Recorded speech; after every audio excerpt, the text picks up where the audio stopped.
দাবি হচ্ছে যে আমাদের প্রকৌশল অধিকার আন্দোলন থেকে যে 3 দফা ছিল 3 দফাকে প্রজ্ঞাপনের মাধ্যমে বাস্তবায়ন করতে হবে। 2 নাম্বার হচ্ছে যে রোকন ভাইয়ের উপর, যিনি হচ্ছে যে বুয়েট সিনিয়র, রোকন ভাইয়ের উপর হচ্ছে যে যেসব ডিপ্লোমা টেকনিশিয়ানরা হামলা করছে তাদেরকে অবশ্যই একটা কর্মসূচি দেওয়া হয়েছে, ওটার মধ্যে অবশ্যই তাদেরকে স্যাক করতে হবে এবং তাদেরকে হচ্ছে যে গ্রেফতারের আওতায় আনতে হবে। এখন কথা হচ্ছে যে প্রকৌশলী অধিকার আন্দোলন থেকে 3 দফা কী? 3 দফার প্রথম দফা হচ্ছে যে 10ম গেটকে উন্মুক্ত করতে হবে, কারণ এখন হচ্ছে 10ম গেট পুরো ডিপ্লোমাদের আন্ডারে, আমরা বিএসসি ইঞ্জিনিয়াররা তখন 10ম গেটে অ্যাপ্লাই করতে পারি না। 2, 10ম গেট থেকে 9ম গেটে উঠতে হলে একমাত্র যোগ্যতা সেটা হচ্ছে বিএসসি এবং 9ম গেটে ঢুকতে হলে অবশ্যই তাকে পরীক্ষা দিতে হবে। আর 3 নাম্বার হচ্ছে ইঞ্জিনিয়ার আর ডিপ্লোমার মধ্যে এখন অ্যাকচুয়ালি কোনো ডিফারেন্স নাই। একজন বলে বিএসসি ইঞ্জিনিয়ার, আরেকজন বলে ডিপ্লোমা ইঞ্জিনিয়ার। আরে ডিপ্লোমায় যদি হয় এটা আবার ইঞ্জিনিয়ার বলার কী দরকার? আমাদের মেন কথা হচ্ছে যে এই একটা লাইন টানতে হবে যে এই জায়গাটা হচ্ছে প্রকৌশলীদের, এই জায়গাটা হচ্ছে ডিপ্লোমাদের। এটাই হচ্ছে আমাদের মেনে 3 দফা ছিল। এই 3 দফার প্রজ্ঞাপন আকারে করতে হবে আর রোকন ভাইয়ের ইয়াটা। এখন হচ্ছে যে কথা হচ্ছে যে আমরা শাহবাগে আসলাম কেন? আপনারা দেখছেন বুয়েট হচ্ছে যে গত 4 দিন লাগাতার কর্মসূচি দিচ্ছে। আমরা এতদিন ধরে হচ্ছে রাতের বেলা কর্মসূচি দিতাম কারণ যাতে জনগণের দুর্ভোগ না হয়, ঠিক আছে? কিন্তু দেখা গেল কি গতকালকে আপনারা দেখছেন আপনাদের মিডিয়াতে হচ্ছে যে প্রেস ব্রিফ করে বলা হয়েছে যে আমাদের 10 সদস্যের একটা কমিটি যাবে, ওইটা হইতেছে যে সচিবালয়ে যাবে, সচিবালয় থেকে একটা আউটপুট আসবে। বাট আমরা ওইখান থেকে কোনো আউটপুট যাই নাই, দেশে একটা পিলো পাসিং হয়েছে, এক মন্ত্রণালয় থেকে আরেক মন্ত্রণালয় এভাবে কাজে ঘুরানো হয়েছে, কোনো আউটপুট অ্যাকচুয়ালি আসে নাই। ওই জন্য অ্যাকচুয়ালি আউটপুট যেহেতু আসে নাই, যেহেতু ওরা চাইতেছে যে আমরা রাস্তায় আমরা রাস্তায় নামছি, এই কারণে মিলে শাহবাগ ব্লকেট 8টার মধ্যে আপনাদেরকে একটু পরে হচ্ছে প্রেস ব্রিফ করা হবে, প্রেস ব্রিফে আপনাদের একটা আলটিমেটাম দেওয়া হবে। ওই আলটিমেটামের পরে আমরা কঠোর আন্দোলনের দিকে আরও যাব। আমাদের বিস্তারিত পরবর্তী কী কর্মসূচি হবে তার সিদ্ধান্ত আমাদের সেন্ট্রাল কমিটি নেবে এবং আপনাদেরকে প্রেস ব্রিফে জানিয়ে দেওয়া হবে। বুয়েটের শিক্ষক সমিতি থেকে আমাদের সমর্থনে তারা বিবৃতি দিয়েছে এবং সারা বাংলাদেশে যতগুলো প্রকৌশল বিশ্ববিদ্যালয় আছে তারাও আমাদের সাথে সহমত জ্ঞাপন করছে এবং তারা বিবৃতি দিচ্ছে বিভিন্ন প্রফেশনাল দপ্তর থেকে। ডিপ্লোমারা আসলে আগে 10ম গ্রেডেও ছিল না, তারা টেকনিশিয়ান বা সুপারভাইজার পদে ছিল। তারা 2013 সালে মব সৃষ্টির মাধ্যমে রাস্তায় জনগণের ভোগান্তি সৃষ্টি করে তারা জোর করে এই দাবিটা আদায় করে নেয় এবং 10ম গ্রেডে 100% কোটা তারা নিয়ে নেয়। এখন শুধুমাত্র 10ম গ্রেড দখল করেই তারা বসে নেই, তারা অবৈধ প্রমোশনের মাধ্যমে দেখা যাচ্ছে 9ম গ্রেডে অর্থাৎ ফার্স্ট ক্লাস ইঞ্জিনিয়ারিং যে পোস্টগুলো রয়েছে বা আমাদের বিএসসি ইঞ্জিনিয়ার যে এন্ট্রি পোস্ট, সেই পোস্টগুলো তারা দখল করে আছে 50-60%, 70% পর্যন্ত। তো আমাদের দাবি হচ্ছে যে 10ম গ্রেডটা উন্মুক্ত করতে হবে যাতে সকল বিএসসি প্রকৌশলী তার পরীক্ষায় অংশগ্রহণ করতে পারে এবং ডিপ্লোমারও পরীক্ষা দেবে, যারা যোগ্যতারও তারা উঠে আসবে এবং 9ম গ্রেডে কোনো প্রমোশনও থাকবে না, শুধুমাত্র পরীক্ষার মাধ্যমেই ফার্স্ট ক্লাস জবে ইঞ্জিনিয়াররা এন্ট্রি করতে পারবে, কোনো প্রমোশনের মাধ্যমে 9ম গ্রেডে আসতে পারবে না। আর 3 নম্বর দাবিটি ছিল যে ইঞ্জিনিয়ার বিএসসি প্রকৌশলী ছাড়া কেউ ইঞ্জিনিয়ার ট্যাগ ইউজ করতে পারবে না, যদি কেউ করে তার জন্য আইনানুগ ব্যবস্থা নিতে হবে। 10ম গ্রেডে ডিপ্লোমার অলমোস্ট প্রায় সব কোটা নিয়ে রাখছে এবং 9ম গ্রেডেও তারা হচ্ছে যেখানে আমাদের বিসিএস দিয়ে ঢুকতে হয় তারা এখানে তার 10ম গ্রেড থেকে ফাঁক ফোকরে পদে উঠে যায়। তো আমরা এই কোটাটা ছড়াইতে চাই, আমরা যদি তারাও এক্সাম দিক আমরাও এক্সাম দিই, এক্সামের মাধ্যমে যারা টিকবে তারা হইতেছে এই পদগুলো পাবে আর কি। এটাই আমাদের একমাত্র দাবি দেওয়া, মেন দাবি দেওয়া। আর গতকাল হচ্ছে কিছু ডিপ্লোমা ইঞ্জিনিয়ার আমাদের হইতেছে 17 বছর এক বড় ভাই রোকন ভাই ত্রিপলি, তো ওকে হচ্ছে জাস্ট উনি একটা স্মারকলিপি জমা দিছে, এই জন্য ওকে দিচ্ছে জীবনের হুমকি দেওয়া হয়েছে।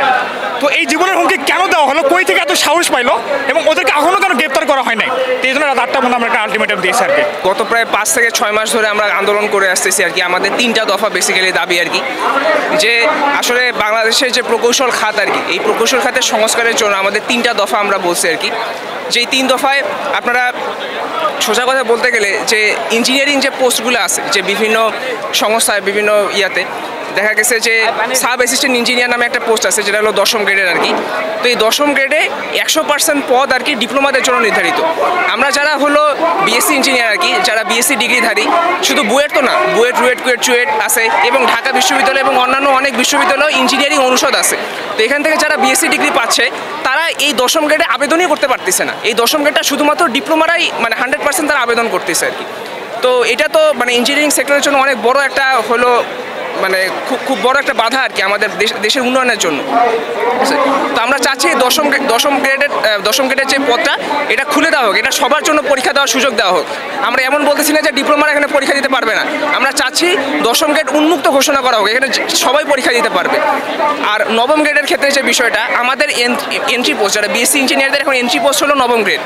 তো নবম গ্রেডের ক্ষেত্রেও তারা যেটা মানে করতেছে সেটা হলো যে তারা দশম গ্রেডে এন্ট্রি নিচ্ছে ডিপ্লোমারা, এবং দশম গ্রেডে এন্ট্রি নেওয়ার পরে তারা হলো যে অন্যায়ভাবে তারা হলো সিন্ডিকেটের মাধ্যমে তারা হলো প্রমোশন নিচ্ছে, সেটা 33% হলো মানে সেই আগামী গত সরকারের আমলে, ফেসিস সরকারের আমলে তারা হলো 33% কোটা তারা দাবি করে তারা মানে আদায় করে নিছে। এই 33% না, কোনো ক্ষেত্রে সেটা 60, 70 এবং 90% পর্যন্ত চলে যাচ্ছে। এবং আগে যে ক্ষেত্রে আমাদের নবম গ্রেডে এন্ট্রি পোস্টের ক্ষেত্রে বিভিন্ন ক্ষেত্রে যেখানে দেখা গেছে যে 100টা বা 150টা করে সার্কুলার আসতো, সেখানে তাদের এই রকম অন্যায়ভাবে তাদের প্রমোশন নেওয়ার কারণে আমাদের মাত্র 5টা 6টা 10টা সার্কুলার আসতেছে।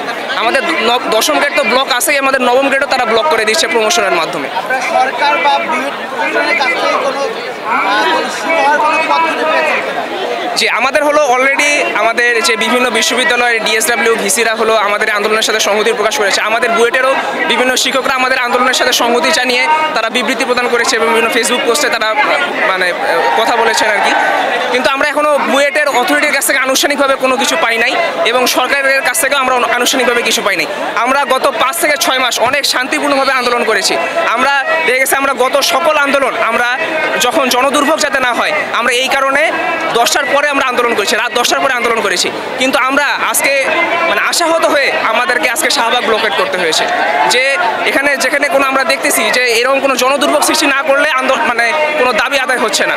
আমরা এটাতে আশাহত, এর পুরা দায়, এই ব্যর্থতার দায় সরকারকে নিতে হবে। এবং আমরা এটাও দাবি করতেছি যে এই যে বিভিন্ন ক্ষেত্রে এই যে সান্ধ্যকালীন বিএসসি কোর্সের মাধ্যমে হলো যে ডিপ্লোমা করার পরে সান্ধ্যকালীন বিএসসি কোর্স করে তারা হলো যে নামের সামনে ইঞ্জিনিয়ার পদবি ব্যবহার করতেছে। তো আমাদের এটা দাবি যে স্বীকৃত বিশ্ববিদ্যালয় ছাড়া অন্য কোনো নাম সর্বস্ব বিশ্ববিদ্যালয় থেকে বিএসসি ডিগ্রি নিয়ে এই ইঞ্জিনিয়ার পদবি ব্যবহার করা যাবে না, ঠিক আছে? এতে করে সাধারণ মানুষরা প্রতারণার শিকার হচ্ছে। আমাদের তারা তো সবাই জানে না যে বিএসসি ইঞ্জিনিয়ার এবং ডিপ্লোমা, তারা তো অনেকেই গ্রামের অনেক পার্থক্য বোঝে না। তারা যখন কোনো সেবা নিতে যাচ্ছে, তারা এই ইঞ্জিনিয়ার পদবি দেখে তারা প্রতারিত হচ্ছে, দেশের মানুষ প্রতারিত হচ্ছে, দেশের ইঞ্জিনিয়ার সেক্টর ধ্বংসের মুখে। আমরা এই দেশের ইঞ্জিনিয়ার সেক্টরকে বাঁচানোর জন্য আজকে আমরা আন্দোলনে নামছি। প্রথম হচ্ছে ডিপ্লোমারা নিজেদেরকে ইঞ্জিনিয়ার বলতে পারবে না। তারপর হচ্ছে আমাদের নবম গ্রেডে যদি তারা আসতে চায় তাদের হচ্ছে পরীক্ষা দিয়ে আসতে হবে, সবাইকে পরীক্ষা দিয়ে আসতে হবে। আর আমরা হচ্ছে বিএসসি ইঞ্জিনিয়ার, আমরা হচ্ছে দশম গ্রেডে আমরা পরীক্ষা দিয়ে প্রবেশ করতে চাই। আর দশম গ্রেডে হচ্ছে 100% কোটা, যেটা আসলে খুবই অযৌক্তিক। এখন পর্যন্ত যা স্পেস ব্রিফিংটা দেওয়া হয়েছে, এটা আমরা উপদেষ্টাদের কাছে গিয়েছিলাম, কিন্তু তারা মিটিংয়ে আমাদের আসে নাই। এই জন্য আমরা এই আন্দোলনটা মূলত এইখানে মিছিলটা আসার মূল কারণ যে সরকারের কাছে কোনো রকম পাচ্ছি না, আমরা রেসপন্স পাচ্ছি না। এখন তার যদি রেসপন্স করে তাহলে সেই ভিত্তিতে আমরা পরবর্তী ডিসিশনগুলো নেব। তিনটা দাবি আমি একদম ডিরেক্ট বলতে পারবো না, ছোটো করে বলতে পারি। যে কথা হলো দশম এবং নবম গ্রেডে যে কোটা আছে, ডিপ্লোমারা যে কোটা ব্যবস্থা আছে, দশম গ্রেডে 100% আর নবম গ্রেডে 33%, এই কোটা ব্যবস্থা আমরা মুক্তি চাই। আর দশম গ্রেড থেকে ডিপ্লোমারা প্রমোশনের ভিত্তিতে নবম কোটায় নবম শ্রেণী এবং আরও সামনে যাচ্ছে, এই ব্যবস্থাটা আমরা পরীক্ষা ব্যবস্থা যাচ্ছি। এবং আমাদের বুয়েট ট্রিপল 17 ব্যাচে যে রোকন ভাইকে হুমকি দেওয়া হয়েছিল, হত্যা করার হুমকি দেওয়া হয়েছিল, সেটার আগেনস্টে এবং তাদের আগেনস্টে বিচারের জন্য আমরা এখানে এসেছি।